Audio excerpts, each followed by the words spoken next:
예수 그리스도께서는 자신의 재림을 제자들에게 말씀하시는 중에 이러한 약속에도 불구하고 자신의 다시 오심을 은혜로 감격하며 맞을 자와 반대로 이 은혜의 순간이 저주의 시간이 될 수 있는 두 가지의 부류의 사람들에 대해서 계속되는 비유로서 경계를 주고 계십니다. 신앙생활의 결과는 마지막 주님께서 이 땅에 다시 오셨을 때 평가를 받게 될 것입니다. 그러므로 여기에 따라서 주어지는 경계는 마지막까지 최선을 다하는 것입니다.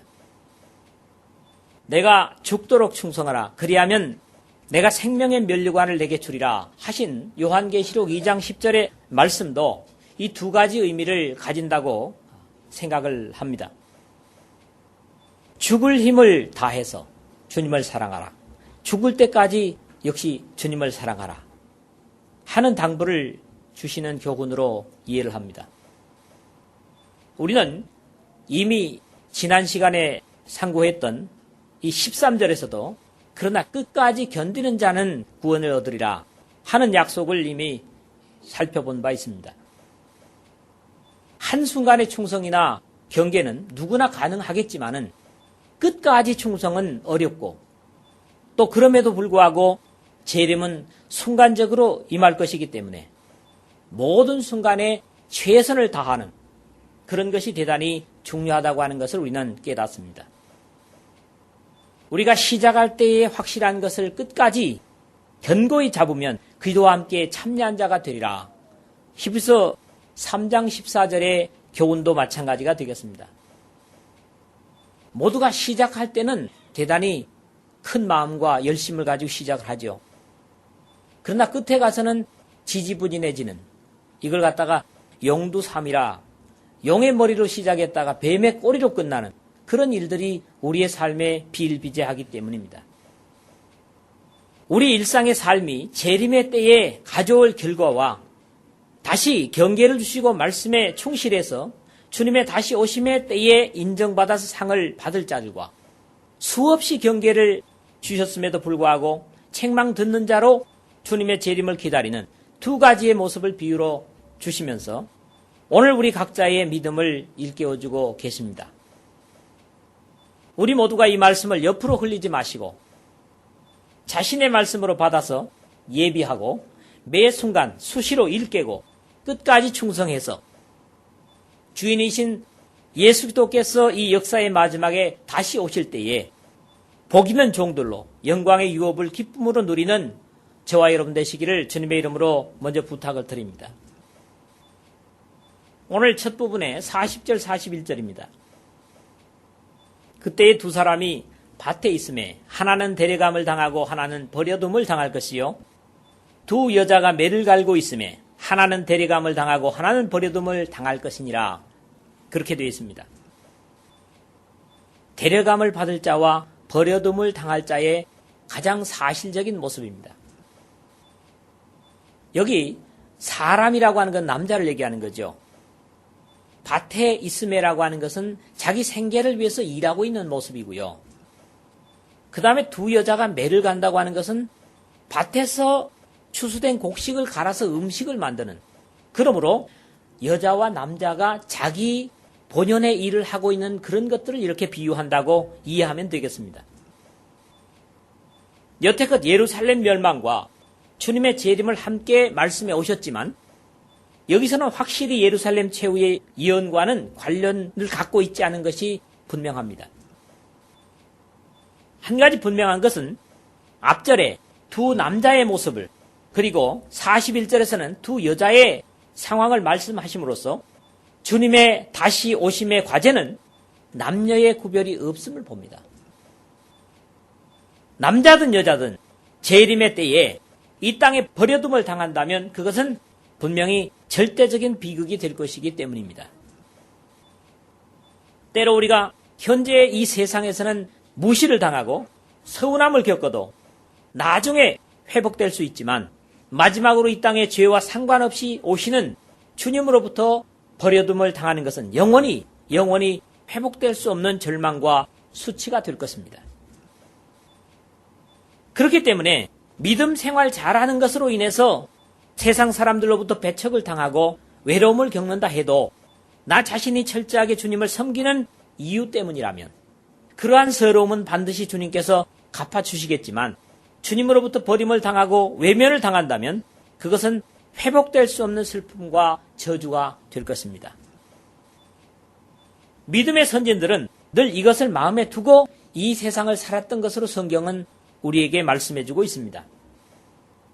히브리서 기자는 너희가 갇힌 자를 동정하고 너희 산업을 빼앗기는 것도 기쁘게 당한 것은 더 낫고 영구한 산업이 있는 줄 알미라. 히브리서 10장 34절에 그렇게 말씀하시고요. 다시 믿음의 장이라고 하는 뒤에 11장에서 모세에 대해서 평가를 하기를 믿음으로 모세는 장성하여 바로의 공주의 아들이라 칭함을 거절하고 도리어 하나님의 백성과 함께 고난받기를 잠시 죄악의 낙을 누리는 것보다 더 좋아하고 그리스도를 위하여 받는 능욕을 애굽의 모든 보화보다 더 큰 재물로 여겼으니 이는 상 주심을 바라봄이라. 영원한 상을 주실 것을 기대하기 때문에 이 땅에서 모든 기득권을 주님 위해서 포기했다고 하는 그런 말씀을 우리가 듣습니다. 세상의 이것은 다 잃어도 괜찮습니다. 그러나 하늘의 상급과 영광을 잃는 것은 인생 전체를 다 잃는 것이요 모든 것을 잃는 것임을 알아야 합니다. 여기서 두 사람은 밭에 있다가 두 여자가 매를 갈고 있다가 최후를 맞는데 생각해야 할 부분이 있습니다. 데려감을 당하는 사람들이 예배당에 있음에가 아닌 사실에 주목할 필요가 있습니다. 물론 우리가 예배를 드리다가 주님께서 다시 오시면 얼마나 행복하고 좋겠습니까? 그러나 데려감을 당하는 이 사람들이 일터에 있다가 하나는 데려감을 당하고 하나는 버려둠을 당했다고 하는 사실입니다. 에녹이 300년을 하나님과 동행하며 자녀를 낳았다는 창세기 5장 22절에서 24절의 사실과 같은 맥락에서 이해할 수가 있습니다. 경건으로 사는 삶이라고 하는 것은 반드시 예배당이나 기도원이나 수도원만이 아니라 세상 속에서 일상의 일을 같이 하였지만 늘 주님을 의지하고 목적하고 사는 것과 그렇지 못한 삶의 결과는 엄청난 차이를 가져오고 있는 것입니다. 이런 모습을 보면서 우리의 일생이 다 하도록 최선을 다해서 일하는 것이 필요하고 매 순간 주님을 의지하고 사는 것이 대단히 중요합니다. 내 일생 다 가도록 주 의지하리. 주에게 기쁨 주네 주 의지하리. 천국길에 검은 폭풍 몰려올 때도 주 나를 놓지 않네 주 의지하리. 주는 내 친구, 진실한 친구, 세상 끝까지 주 의지하리. 이 찬송을 지난해 1월 달에도 제가 한번 소개를 했던 것으로 기억을 합니다. 주님을 의지하는 믿음으로 이 땅의 어떤 조건 속에 있든지 최선을 다하고 주님을 의지한다면 그들에게는 분명히 소망이 있습니다. 오늘 그리고 계속되는 나의 삶에 의해서 마지막 순간 우리의 영원한 신랑 되신 예수 그리스도의 사랑의 인도로 영원한 영광에 들어갈 수 있고 버려둠을 당하는 절망으로 끝날 수도 있습니다. 우리 모두가 매일 매순간 믿음의 최선을 다해서 내가 선한 싸움을 싸우고 나의 달려갈 길을 마치고 믿음을 지켰으니 이제 후로는 나를 위하여 의의 면류관이 예비되었으므로 주곧 의로우신 재판장이 그날에 내게 주실 것이니 내게만 아니라 주의 나타나심을 사모하는 모든 자에게니라고 하는 바울 사도와 같은 당당한 마지막을 맞는 저와 여러분 되시기를 주님의 이름으로 축원을 드립니다. 두 번째 부분은 42절에서 44절의 말씀입니다. 다시 오심을 반드시 예비하며 기다릴 것을 부탁하는 말씀입니다. 우리는 이제 다음 장에서 깨어 주님의 오심을 기다리는 성도의 모습을 다시 보겠지만 이 말씀을 ignore하면 마치 밤잠을 설치면서 도둑을 지키는 어느 집주인의 모습을 상상하게 됩니다. 요즘도 도둑이나 강도에 의해서 어떤 집들이 털리고 특히 명절 같은 경우에 보면 막대한 피해를 보는 것들을 뉴스들을 통해서 종종 듣습니다. 사실 이 모든 일들은 경비의 소홀로 즉 방심하고 있다가 이런 일을 당하는 것이 사실입니다. 경비업체가 됐든지 그 집 주인이 됐든지 마음을 놓고 있는 가운데서 이런 일들이 발생할 수 있다는 것이죠. 이와 같이 우리의 영혼이 경성치 못하면 귀중한 생명을 도둑맞을 수도 있고, 무엇보다도 영적으로 방심하고 있다가 마지막 영광의 때에 다시 오시는 주님을 기쁨으로 맞지 못할 위험성도 있음을 경계하고 계십니다. 그러므로 우리는 다른 이들과 같이 자지 말고 오직 깨어 근신할지라. 자는 자들은 밤에 자고 취하는 자들은 밤에 취하되 우리는 낮에 속하였으니 근신하여 믿음과 사랑의 흉배를 붙이고 구원의 소망의 투구를 쓰자. 데살로니가전서 5장 6절에서 8절에 바울 사도의 당부를 생각하게 하는 말씀입니다. 특히 42절에서는 어느 날에, 43절에서는 어느 경점에, 즉 날과 시를 상상할 수 없다고 하는 그런 말씀입니다. 여기서 특히 깨어있으라고 하는 말씀을 우리가 좀 자세히 살필 필요가 있겠습니다. 깨어있으라. 여러분들 그레고리라고 하는 말을 들어보셨을 거예요. 그레고리에 한 찬트 하는데, 그레고리라는 말이 여기서 나온 말입니다. 그레고리오. 정신을 차리다, 경계하다, 주의하다 하는 의미를 가지면서 이 낱말은 본래 에게이로라고 하는 깨우다, 잠에서나 누운 것에서, 병에서, 죽음에서 또는 활동이 없는 데서 파멸해서 눈을 뜨게 하다, 일으키다, 세우다, 자리를 차고 일어나다, 이런 등등의 의미에서 파생된 말입니다. 그러므로 이르기를 잠자는 자여 깨어서 죽은 자들 가운데서 일어나라. 그리스도께서 내게 비치시리라 하셨느니라 하는 에베소서 5장 14절의 말씀에서 사용된 예를 볼 수 있습니다.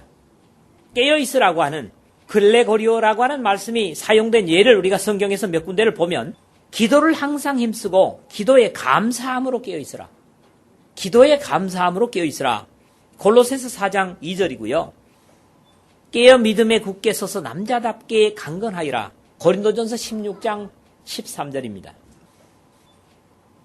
이런 당부와 함께 남에게 일깨우는 그런 어떤 표현들이 사도행전 20장 31절에서 바울에게로부터 듣게 되는데요. 그러므로 너희가 일깨어 내가 3년이나 밤낮 쉬지 않고 눈물로 각 사람을 훈계하던 것을 기억하라 하는 부분을 보게 됩니다. 마지막 신약 성경의 책인 요한계시록에서는 너는 일깨워 그 남은 바 죽게 된 것을 굳게 하라. 내 하나님 앞에서 내 행위에 온전한 것을 찾지 못하였노니 중략을 하고요. 만일 일깨지 아니하면 내가 도적같이 이르리니 어느 시에 내게 임할는지 내가 알지 못하리라. 이 사대교회에 준 엄중한 경계의 말씀을 읽습니다. 그리스도인이라는 이름의 다른 말은 바로 깨어있는 사람입니다.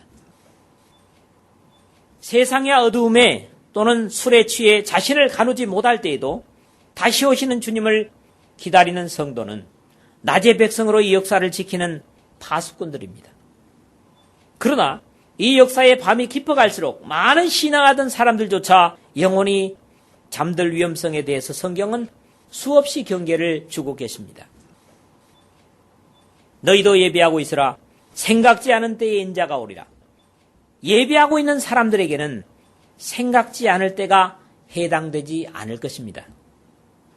하늘의 약속을 가진 사람들이 주의해야 할 것은 땅에 쌓아둔 것들 때문에 마음을 뺏겨서 영혼의 부름을 거절하는 일이 있어서는 안 될 것입니다.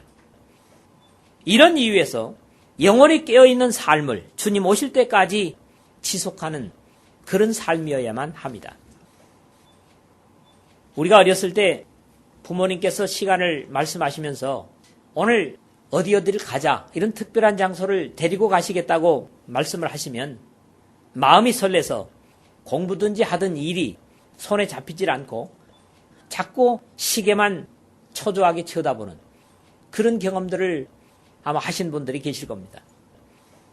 요즘에 결혼을 하는 것들이 완전히 서로를 알고 그렇게 결혼을 하지만 옛날에 부모들이 그냥 너 아들 다오, 내 딸 줄게, 이런 식의 어떤 결혼이 됐을 때는 결혼하기 전까지는 누가 누군지 몰랐단 말입니다. 그래서 결혼을 앞둔 신부가 베개닛이나 방석에 자수를 한 땀 한 땀 놓으면서 신랑을 만날 그날을 고대하며 가슴 설레던 그런 기대가 요즘은 문화 때문에 많이 퇴색돼 버린 것이 사실이지만은 기도에 신부된 모든 성도들은 마지막 혼인 예식에 들어갈 설레임으로 각자의 영혼을 씻고 단장함으로 아직 한 번도 육신으로 뵙지 못한 영광의 신랑 되신 예수 그리스도를 기다려야 할 것입니다. 주님께서 말씀하십니다. 보라, 내가 도적같이 오리니 누구든지 깨어 자기 옷을 지켜 벌거벗고 다니지 아니하며 자기의 부끄러움을 보이지 아니하는 자가 복이 있도다. 요한계시록 16장 15절을 우리는 읽습니다. 모든 인류가 전혀 예상치 못한 때에 다시 오실 주님 앞에 성결을 잃지 않고 깨어있는 신부로 주님을 맞을 수 있는 여러분 되시기를 주님의 이름으로 축원을 드립니다. 세 번째 부분은 45절에서 47절의 말씀입니다. 충성되고 지혜 있는 종이 되어 주인에게 그 집 사람을 맡아 때를 따라 양식을 나눠줄 자가 누구뇨? 주인이 올 때에 그 종의 이렇게 하는 것을 보면 그 종이 복이 있으리로다. 내가 진실로 너에게 이르노니 주인이 그 모든 소유를 저에게 맡기리라. 그렇게 기록이 되고 있습니다. 여기서부터는 좀 더 구체적으로 주님 오셨을 때 심판줄을 맞는 자세를 비유하고 있습니다. 하나님 앞에서 우리 그리스도인은 두 가지의 모습으로 비유될 수가 있는 것은 권리에 있어서는 분명히 하나님의 자녀, 천사도 부러워하는 하나님의 자녀라는 엄청난 특권을 가집니다.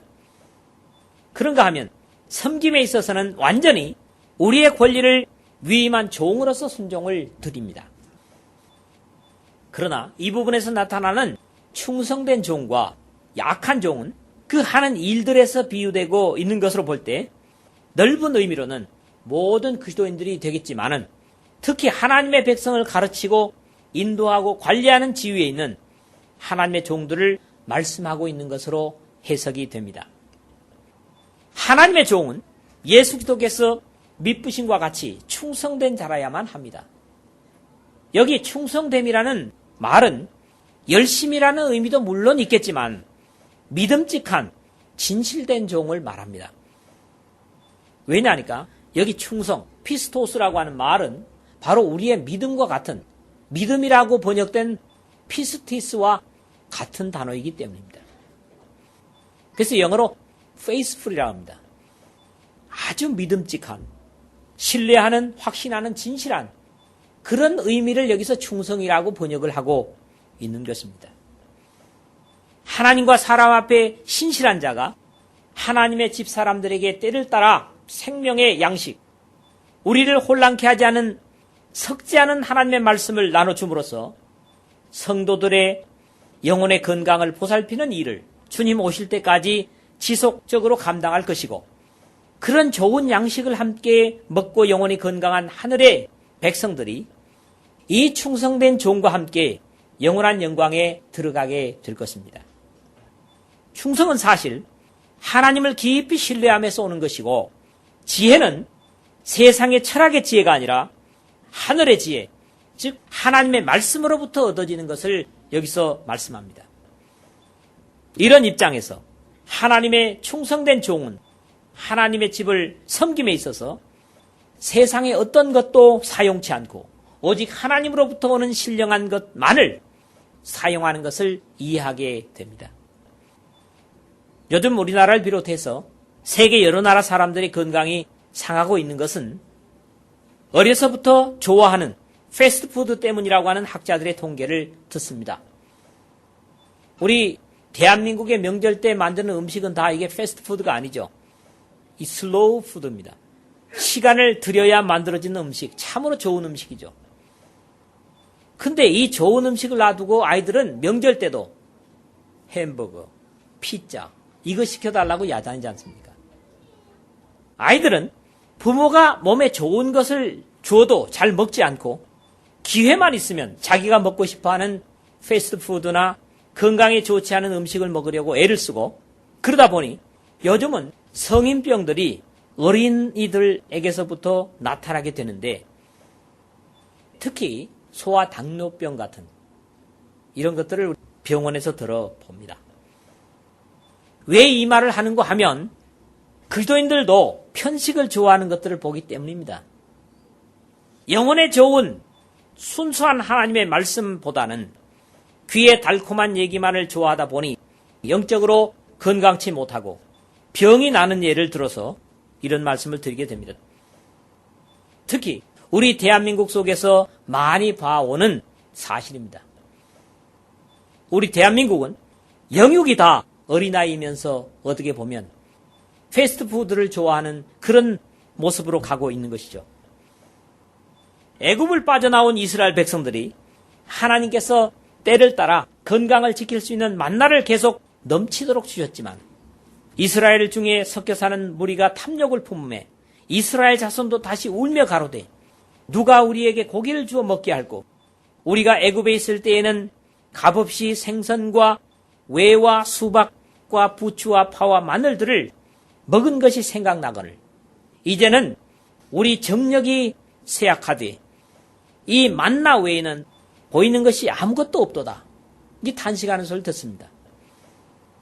사실요, 여기 나오는 부추, 파, 마늘, 달래는 이 오신채라고 그래가지고 강장제입니다. 애굽에는 아마 이걸 많이 먹었던 모양이죠. 이 스님들은 못 먹게 하는 음식입니다.